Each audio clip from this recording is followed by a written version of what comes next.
What if Nikon's next mid-tier camera didn't just raise the bar, but completely redefined what we expect from a hybrid shooter? That's the big question swirling around the Nikon Z6 IV. Some people are calling it a baby Z9. Others fear it'll just be a confused middle child. Today, we're breaking down the juiciest rumors, the wild speculation, and what Nikon might actually deliver. Trust me, by the end, you're going to have a whole new perspective on whether this could be the most balanced camera Nikon has ever built.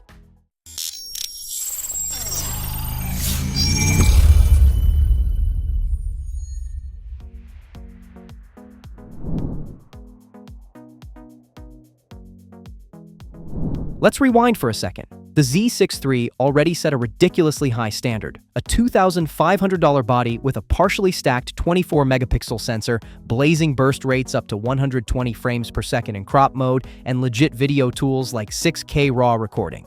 Nikon finally gave creators a hybrid machine that could compete with Sony's A7 IV and Canon's R6 II.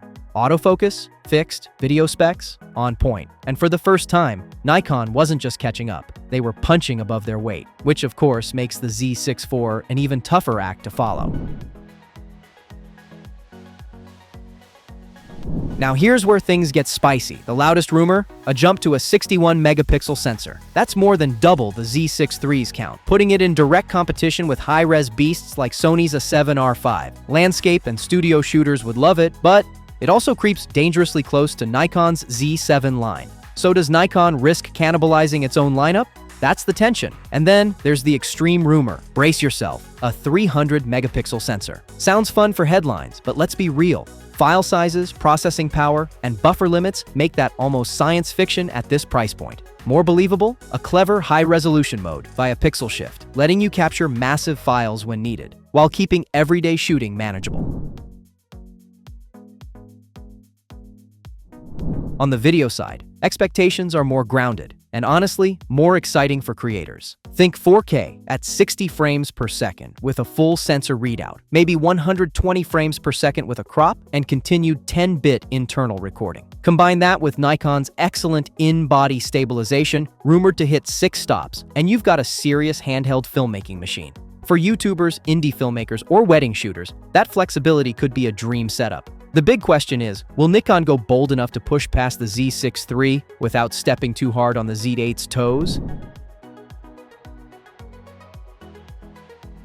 Design-wise, don't expect a revolution. Rugged, weather-sealed, flippy screen. It's the formula that works. Maybe a sharper EVF, maybe refinements to ergonomics. Pricing? Likely $2,700 to $3,000, which makes it premium but still mid-tier. And this is where the community debates get heated. Some want a multi-directional tilt screen like the Z8. Others dream of dual CFX press slots. And a few purists even want a stills-only version. Real talk? Nikon's not ditching video in a hybrid body. It would be marketing suicide, keeping balance between speed and affordability.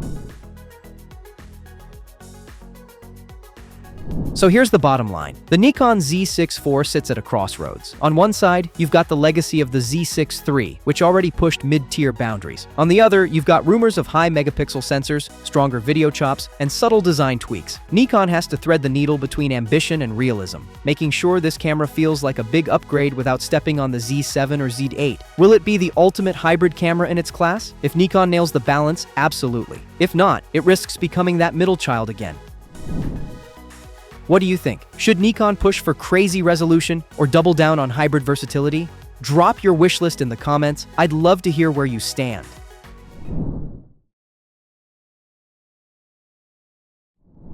What if Nikon just gave us a secret glimpse at their next big camera without saying a word? A mysterious new model code, N2410, has just passed wireless certification. And while there's no name or image yet, one detail stands out: dual-band Wi-Fi, including 5 gigahertz. That's a serious feature, and not something you'd find on an entry-level body like the Z30. So what is it? Could this be the long-awaited Z7 III, a surprise Z9 II, or something completely unexpected? Let's dig into the clues.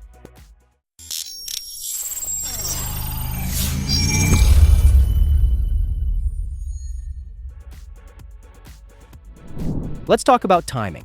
Camera life cycles, especially for entry-level models like the Z30, typically hover around 2 to 3 years. That puts us right on schedule for a refresh. While nothing is officially confirmed, we expect Nikon to announce the Z32 by Q4 of 2025 or Q1 of 2026, possibly at CES or CP+. Don't forget, Nikon usually takes about 3 months from certification to announcement. So with that camera registration already filed, the countdown could be ticking as we speak. Now, what's going to be different in the Z32? Based on the competitive landscape and Nikon's recent trends, here's what we hope to see. We're talking the same reliable 20.9 megapixel DX format sensor, but powered by the much faster X-Speed 7-image processor. That alone could mean cleaner 4K footage, better low-light performance, and significantly improved autofocus. Speaking of AF, the original Z30 was good, but it feels dated compared to Sony and Canon. In the Z32, we hope for improved eye face detection and subject tracking that truly locks on and stays there, whether you're vlogging your day or filming your dog. Video specs are where Nikon really needs to deliver. Canon's R50V now offers 10-bit 4K 60p with C-Log. If Nikon wants to compete, we're hoping for UHD 4K 60p, even with a crop, full HD at 120 FPS, and at least some form of 10-bit output. A proper tally lamp for vloggers would also be a nice touch. No more guessing if you're recording. What if you're not willing to wait for the Z32? What if you need a solid, affordable camera now? The current Z30 is still a fantastic deal, especially at this new, all-time low price. You're getting the same sensor found in the ZFC and Z52, which is seriously capable tech.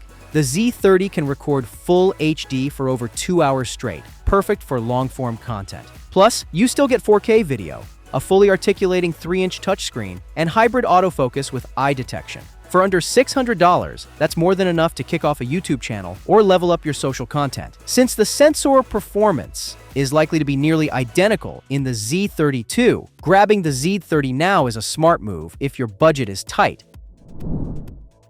But here's where the pressure really builds. Canon and Sony aren't waiting. Canon's R50V offers competitive video specs and 10-bit color. Sony's ZVE10 II brings excellent streaming and battery life. If Nikon doesn't act soon, the Z30 will be outpaced, outgunned, and out of mind. That's how fast the entry-level content creator market moves. Nikon has shown they can keep up. Just look at the Z5 and Z52 bringing high-end features. If they can translate even a slice of that into the Z32, it'll be a winner. If you're a beginner, vlogger, or just need an affordable, reliable camera, the Nikon Z30 at $596 is a solid choice. It's a great entry into the Z-mount system with strong video features. But if you want upgrades like 4K 60p, better autofocus, or 10-bit video, waiting for the Z32 might be worth it. It's a tough call, but a good problem to have. Are you grabbing the Z30 now, or holding out for the Mark II? Drop your thoughts in the comments and stay tuned for updates